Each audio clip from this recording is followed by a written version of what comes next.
Friends, ഇന്നത്തെ നമ്മുടെ video എന്ന് പറയുന്നത് കോമ്പോസിഷൻ പാർട്ടിയുടെ GSTR 4, അതായത് അവരുടെ ആനുവൽ റിട്ടേൺ ഫയൽ ചെയ്യേണ്ട വീഡിയോ ആണ്. ഓക്കെ, അപ്പോൾ ഏപ്രിൽ 30 കോമ്പോസിഷൻ പാർട്ടിയുടെ ആനുവൽ റിട്ടേൺ ഫയൽ ചെയ്യാനായിട്ടുള്ള ലാസ്റ്റ് ഡേറ്റ്. അപ്പോൾ നമ്മളിന്ന് ആ ഒരു പ്രോസസ്സാണ് ചെയ്യാൻ പോകുന്നത്. കൂടാതെ ഇപ്പോൾ നമ്മൾ ഓഫ്ലൈൻ ടൂൾ വഴിയാണ്, ഓഫ്ലൈനായിട്ടാണ് ഇവരുടെ ആനുവൽ റിട്ടേൺ ഫയൽ ചെയ്യുന്നതെങ്കിൽ ഒരു എറർ കാണിക്കും. അപ്പോൾ ആ ഒരു എറർ എങ്ങനെ സോൾവ് ചെയ്യാം എന്നുള്ളതും കൂടിയിട്ടാണ് നമ്മളിപ്പോൾ കാണിക്കാൻ പോകുന്നത്.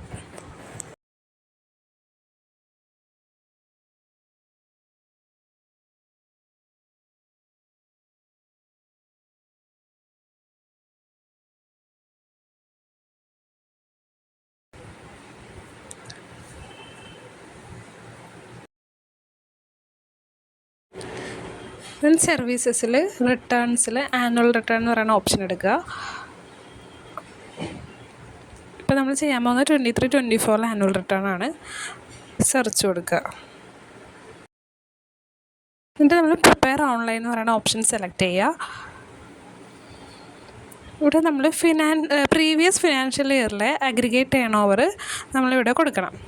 എന്നിട്ട് അത് കൊടുത്തു കഴിഞ്ഞിട്ട് സേവ് ക്ലിക്ക് ചെയ്യുക. പിന്നെ നമ്മളിവിടെ കൊടുക്കേണ്ട ഡീറ്റെയിൽസ് എന്ന് പറയുന്നത് ആദ്യം inward supplies from registered supplier, അതായത് റിവേഴ്സ് ചാർജ് അല്ലാത്ത നമ്മുടെ പർച്ചേസ്, പിന്നെ റിവേഴ്സ് ചാർജ് ആയിട്ടുള്ള പർച്ചേസ് കൊടുക്കുക. Then inward supplies from unregistered supplier, import of service ഉണ്ടെങ്കിൽ അത്, സമ്മറി ഓഫ് CMP 08 എന്ന് പറയുന്നത് നമ്മുടെ ഈ വർഷത്തെ സെയിൽസിൻ്റെ സമ്മറിയാണ്. അത് ഓട്ടോമാറ്റിക്കായിട്ട് അവിടെ ഫില്ലായിട്ട് തന്നെ വരും. പിന്നെ ടാക്സ് റേറ്റ് വൈസ് ഔട്ട്വേർഡാണ്. അത് നമ്മൾ 1% അവിടെ വാല്യൂ കൊടുക്കുക. ടാക്സ് ഓട്ടോമാറ്റിക്കായിട്ട് വന്നോളും.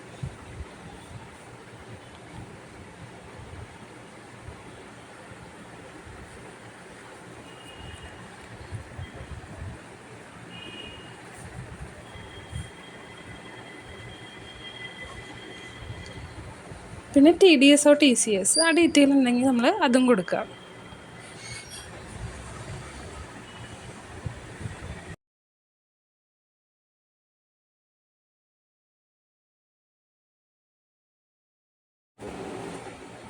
ഇനി നമ്മൾ ഇൻവേർട്ട് സപ്ലൈ, അതായത് നമ്മുടെ പർച്ചേസ് കൊടുക്കാനായിട്ടുള്ള ഷീറ്റ് ഉണ്ടാക്കണം. അതിന് വേണ്ടിയിട്ട് നമുക്ക് ഇതിൽ നിന്ന് തന്നെ നമുക്ക് ഒരു വർഷത്തെ പർച്ചേസ് മൊത്തം ഡൗൺലോഡ് ചെയ്യാം. അപ്പോൾ അതിന് വേണ്ടിയിട്ട് ഇവിടെ ഏപ്രിൽ ടു ജൂൺ കൊടുക്കുക, ജനുവരി ടു മാർച്ച് കൊടുത്തിട്ടുണ്ടെങ്കിൽ നമുക്ക് ഒരു വർഷത്തെ മൊത്തം പർച്ചേസ് അവിടെ നിന്ന് ഡൗൺലോഡ് ചെയ്യാൻ പറ്റും. ഓക്കെ, അപ്പോൾ നമുക്ക് എവിടെയെങ്കിലും ഇത് സേവ് ചെയ്തിടാം.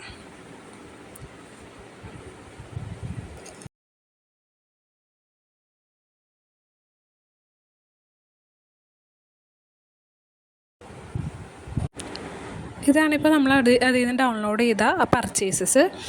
ഇതിപ്പോൾ 1 ഏപ്രിൽ തൊട്ട് 31 മാർച്ച് വരെയുള്ള പർച്ചേസസാണ് നമുക്കിപ്പോൾ കിട്ടിയിരിക്കുന്നത്.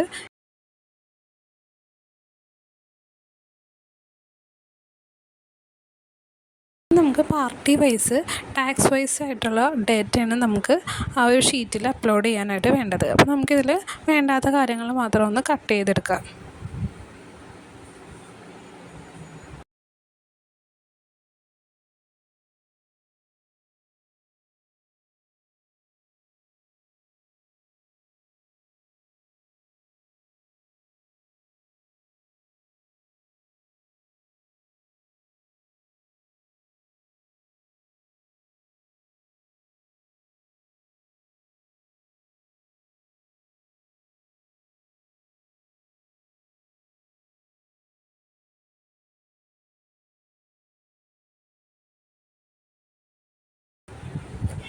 നമുക്കിനി ടെക്സ്റ്റ് ഫോർമാറ്റിലാണ് ഇപ്പോൾ കിടക്കുന്നത്. ഇത് നമ്മൾ നമ്പറായിട്ട് കൺവേർട്ട് ചെയ്യണം. നമുക്ക് പിവോട്ട് ടേബിളിൽ വേണം ഈ rate wise GST number wise നമുക്ക് ആ ഒരു ഡേറ്റ സോർട്ട് ചെയ്തെടുക്കേണ്ടത്. അപ്പോൾ അതിന് വേണ്ടിയിട്ട് ഇൻസേർട്ടിൽ പിവോട്ട് ടേബിൾ സെലക്ട് ചെയ്യുക.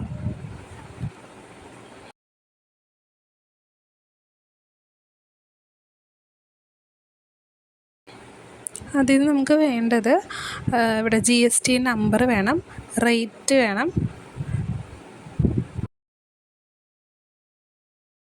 അതേപോലെ തന്നെ taxable value, IGST, CGST, SGST ഇത്രയും ഭാഗങ്ങൾ നമ്മൾ ടിക്ക് ചെയ്ത് സെലക്ട് ചെയ്യുക.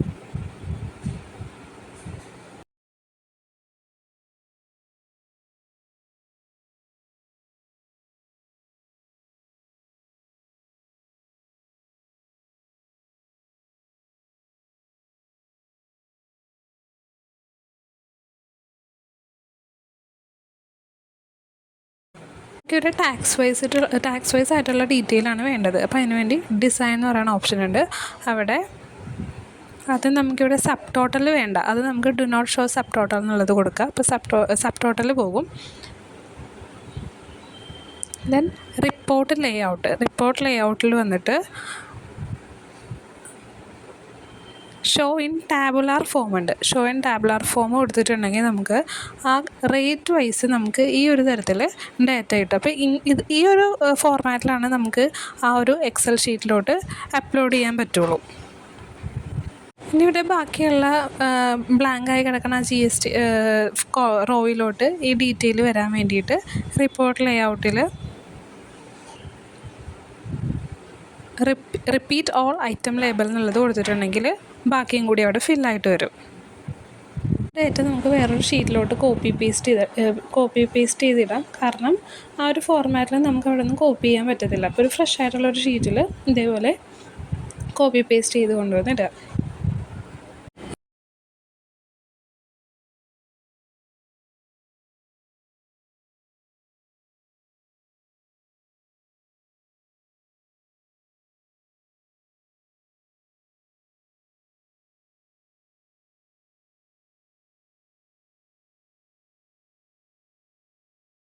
ഇനി നമുക്ക് ഓഫ്ലൈൻ ടൂളിൽ നിന്ന് GSTR 4 ഓഫ്ലൈൻ ടൂൾ ആനുവൽ എന്ന് പറയുന്ന ഓപ്ഷൻ അത് സെലക്ട് ചെയ്യുക. ഈ ഒരു ഓഫ്ലൈൻ ടൂൾ നമുക്ക് ഡൗൺലോഡ് ചെയ്തിട്ട് വേണം, അതിൽ വേണം ബാക്കിയുള്ള വർക്കിങ്സ് ചെയ്യാനായിട്ട്.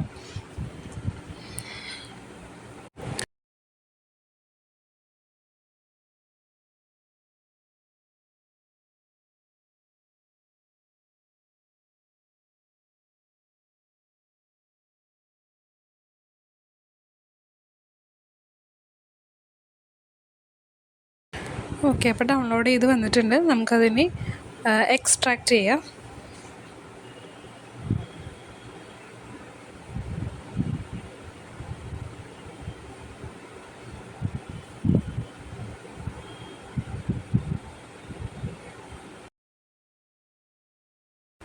ഓക്കെ, ഇതാണ് നമ്മുടെ ആ ഒരു എക്സൽ. നമുക്ക് ഈ ഒരു എക്സലിൽ വേണം ഈ നമ്മളിപ്പോൾ ചെയ്ത് വെച്ചിരിക്കുന്ന ആ ഡേറ്റ കോപ്പി പേസ്റ്റ് ചെയ്ത് കൊണ്ടുവന്നിടാൻ.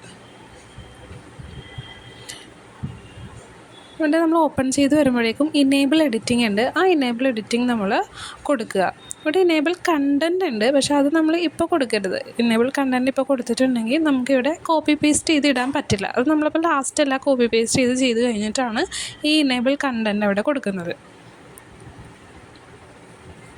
നമുക്ക് ഓരോ ഡീറ്റെയിലായിട്ട് ഇവിടെ ഓരോ കോളത്തിലായിട്ട് ഡീറ്റെയിൽ കോപ്പി പേസ്റ്റ് ചെയ്തിടാം. GST നമ്പർ കൊടുക്കാം. ദെൻ ടാക്സബിൾ വാല്യൂ,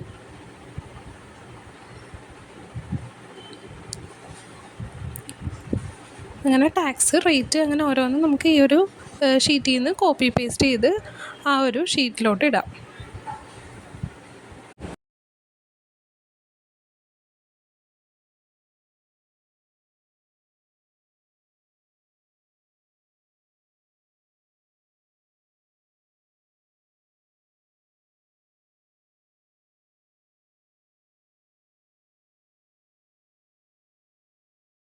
ഇതിൽ വരാത്ത കോളംസൊക്കെ ഉണ്ടെങ്കിൽ നിങ്ങൾ 0 ഇട്ട് കൊടുക്കുക. ഇപ്പോൾ സെസ് അതേപോലെയുള്ളതൊക്കെ ഒന്നും ഇല്ലെങ്കിൽ 0 ഇട്ട് കൊടുക്കുക.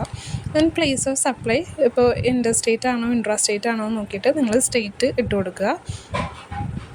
സപ്ലൈ ടൈപ്പ് കേരള ആണെങ്കിൽ ഇൻട്രാസ്റ്റേറ്റ് കൊടുക്കുക.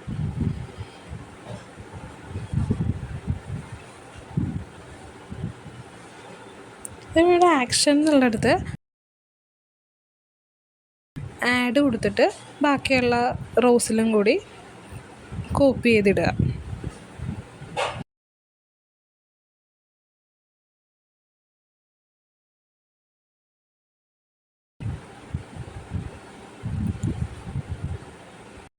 പിന്നെ ഇവിടെ ഹോം എന്ന് പറയുന്ന ഷീറ്റിൽ വന്നിട്ട് നമ്മൾ ഇവരുടെ GST നമ്പർ നമ്മൾ ഫില്ല് ചെയ്ത് കൊടുക്കുക.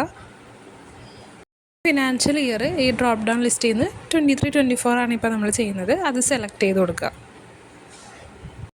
അത് കഴിഞ്ഞിട്ട് വേണം നമ്മൾ ഈ കൊടുത്ത ഷീറ്റിൽ ഇനേബിൾ കണ്ടൻറ്റ് കൊടുക്കാൻ. ഇനേബിൾ കണ്ടൻറ്റ് കൊടുത്തു കഴിഞ്ഞാൽ നമുക്ക് ഈ ഷീറ്റ് വാലിഡേറ്റ് കൊടുക്കുക. അപ്പോൾ എന്തെങ്കിലും എറർ ഉണ്ടെങ്കിൽ വാലിഡേറ്റിന് ശേഷം എറർ ഉണ്ടെങ്കിൽ കാണിക്കും. ഇതിപ്പോൾ സക്സസ്ഫുള്ളി വാലിഡേറ്റ് ആയിട്ടുണ്ട്. ഇനി എന്തെങ്കിലും എറർ ഉണ്ടെങ്കിൽ ആ എറർ എന്താണ്, ആ റീസൺ എന്താണെന്നുള്ളത് ഇവിടെ കാണിക്കും. അതിന് ശേഷം നമ്മൾ generate JSON file to upload എന്നുള്ളത് കൊടുക്കുക. അപ്പോൾ ഒരു JSON ഫയൽ നമുക്ക് ഫയൽ വരും. ആ JSON ഫയൽ നമ്മൾ സേവ് ചെയ്തിടാം.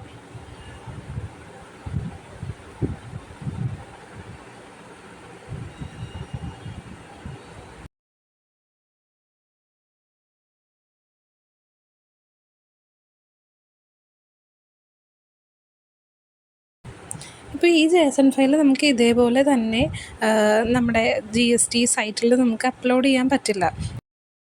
ഇതിൽ നിന്ന് ഡൗൺലോഡ് ചെയ്യുന്ന വെർഷൻ 2.2 ആണ്. പക്ഷേ നമ്മളിവിടെ JSON ജനറേറ്റ് ചെയ്യാൻ കൊടുക്കുന്ന JSON നമുക്ക് വരുന്നത് 2.1 ആണ്. അപ്പോൾ ഇതിൽ ഇപ്പം നമ്മൾ ആ JSON ആണ് കയറ്റിയിട്ടുണ്ടെങ്കിൽ ഇതിലൊരു എറർ കാണിക്കും. അപ്പോൾ ഈ ഒരു എറർ സോൾവ് ചെയ്യാൻ വേണ്ടിയിട്ട് നമ്മളിവിടെ നോട്ട് പാഡിൽ വേണം പിന്നെ ബാക്കി വർക്കിംഗ് ചെയ്യാനായിട്ട്. നമുക്ക് നോട്ട് പാഡ് എല്ലാ സിസ്റ്റത്തിലും ഉണ്ടാകും. ഒരു നോട്ട് പാഡ് ഫയൽ ഓപ്പൺ ചെയ്യുക.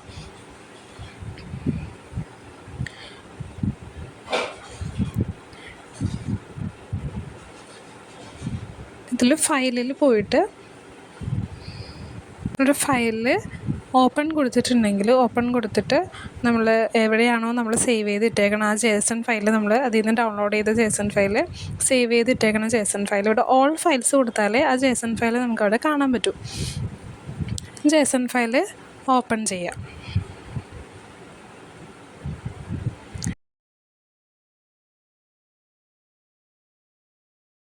ഇപ്പോൾ നമുക്കിവിടെ കാണാൻ പറ്റും, ഇവിടെ വേർഷൻ 2.1 എന്നാണ് ഇവിടെ വന്നിരിക്കുന്നത്. അപ്പോൾ ഇതാണ് അതിലെ പ്രശ്നമെന്ന് പറയുന്നത്. ഈ 2.1ൻ്റെ അവിടെ ആ 1 എന്നുള്ളത് മാത്രം മാറ്റി നമ്മൾ 2.2 1 മാറ്റി 2 ആക്കുക. ദെൻ നമുക്ക് സേവ് ചെയ്യാം.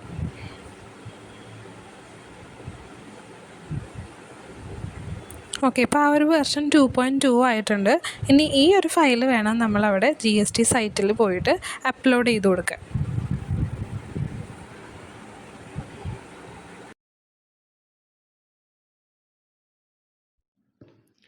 നമ്മൾ ഈ JSON ഫയൽ അപ്ലോഡ് ചെയ്തതിന് ശേഷം ഈ ആനുവൽ റിട്ടേണിൻ്റെ ഇവിടെ വന്നിട്ട് നമ്മുടെ CMP08, അതായത് നമ്മുടെ ടേൺ ഓവർ കൊടുത്തിരിക്കുന്ന ആ ഒരു കോളം, അവിടുത്തെ ആ ഒരു ടേൺ ഓവർ നമ്മളിവിടെ താഴത്ത് tax rate wise inward or outward supplies കൊടുത്തിരിക്കുന്ന ആ ഒരു കോളത്തിൻ്റെ ഉള്ളിൽ വന്നിട്ട് ഫില്ല് ചെയ്ത് കൊടുക്കണം. ഇതിൽ ഈ 1% അവിടെ നമ്മുടെ ആ ടേൺ ഓവർ അവിടെ കൊടുത്തിരിക്കുന്ന ടേൺ ഓവർ എത്രയാണോ അത് തന്നെ ഇവിടെ ഫില്ല് ചെയ്ത് കൊടുക്കണം.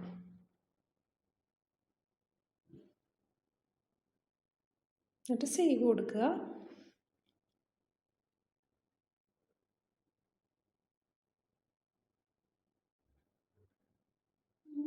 അതിന് ശേഷം ഇവിടെ ഒരു കമ്പ്യൂട്ട് ലയബിലിറ്റീസ് എന്ന് പറഞ്ഞിട്ട് ഒരു ഓപ്ഷൻ ഉണ്ട്, അവിടെ ക്ലിക്ക് ചെയ്യാം. എന്നിട്ട് നമുക്ക് പ്രൊസീഡ് ടു ഫയൽ കൊടുത്തു കഴിയുമ്പോഴേക്കും നമ്മൾ ചെയ്തതിൻ്റെ ആ ഒരു സമ്മറി വരും. അപ്പോൾ ആ സമ്മറി ഒന്ന് നോക്കുക. അതിന് നമ്മൾ ആ 2 എമൗണ്ട് കൊടുത്തേക്കുന്ന എമൗണ്ടുകളൊക്കെ നമുക്കവിടെ കാണാൻ പറ്റും. ഇനി ഈ എമൗണ്ടിൽ എന്തെങ്കിലും ഡിഫറൻസോ എന്തെങ്കിലും ഉണ്ടെങ്കിൽ, എക്സസ് ആയിട്ട് ഇനി പേയ്മെൻറ്റോ അങ്ങനെ വല്ലതും വരുന്നുണ്ടെങ്കിൽ നമ്മൾ ആ ഒരു എമൗണ്ട് പേ ചെയ്യണം.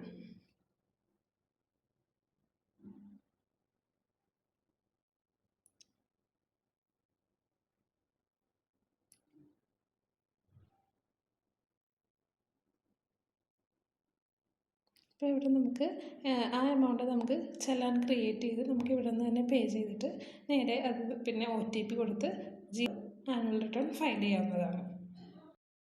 സോ വീഡിയോ എല്ലാവർക്കും യൂസ്ഫുൾ ആണെന്ന് കരുതുന്നു. Thank you for watching.